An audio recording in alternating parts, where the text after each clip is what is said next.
Well, my name is Alan Raul. I'm board secretary of the Society for the Rule of Law. On behalf of my fellow board members and our executive director, thank you all for joining us tonight and attending our second annual Rule of Law Summit of the Society. So today, we've had the sad news of Ted Olson's passing, and I did want to, on behalf of the Society for the Rule of Law and many of us personally, like to take a moment, just a brief moment of silence to acknowledge the loss of Ted Olson, who many of us had the privilege to know and work very closely with. I personally served on the Privacy and Civil Liberties Oversight Board with Ted, and that was a great honor. He was certainly a towering figure in the Supreme Court bar and a really brilliant star in the conservative legal firmament. So just a moment to acknowledge the loss of Ted Olson, a friend and great lawyer.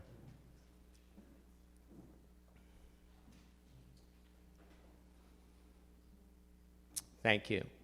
So, as many of you know, the Society of the Rule of Law was founded in 2018 as Checks and Balances, and then refounded, relaunched, if you will, in 2023 as the Society for the Rule of Law.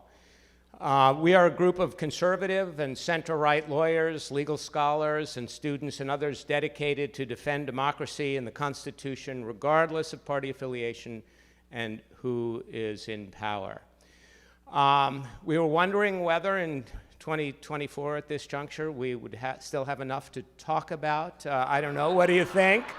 What do you think? So we still have a lot on our plate, but we've been busy since last year's summit, the first Rule of Law Summit, advancing our pro-democracy mission. So what we've been up to since last year at this time is really helping create a network for similarly minded constitutionalists, the like of the ilk in this room and our friends and fellow travelers. We've held lots of in-person and virtual events with leading scholars, thinkers, and practitioners.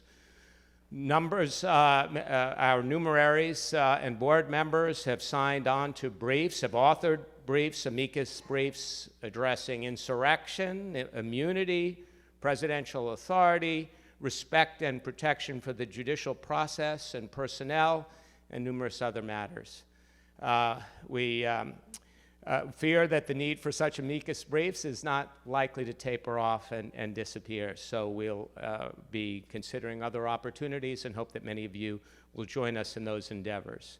Members of the Society and the board have appeared on TV, often on Morning Joe. Personally, the fact that maybe we can take a bit of a break from the obsession of Morning Joe will be good for all of our mental health, but we'll have lots of other opportunities there. We've also published and issued many articles, leading op-eds and statements, including our statement of principles to preserve, protect, and defend the Constitution, the rule of law, and American democracy. We've had thousands of signatories inside and outside the Society for the Rule of Law, and it was endorsed and adopted by the American Bar Association and numerous other organizations and individuals. Most recently, the Society issued a statement to the effect that while we have deep concerns about the direction of the new administration may take over the next 4 years, we're grateful that America's 2024 election has been conducted and concluded with integrity and without any significant domestic disruption. We also acknowledge that the American people have spoken with clarity. During the course of the next Trump administration, the Society for the Rule of Law will continue our dedicated focus on defending democracy, advocating for constitutional checks and balances, and upholding the rule of law regardless of party or person in power. So we invite all of you and those whom you can encourage to join us and your like-minded colleagues to be a part of the mission that we've described here by writing, by participating, by encouraging others in your law schools, your legal practices, and other communities that you're a part of to join in this constitutional endeavor and pro-democracy mission as well. So in that vein, we have an exciting program for you this evening with former White House counsels, preeminent law professors, and some of the very best and most effective advocates in America for our nation's democracy and Constitution.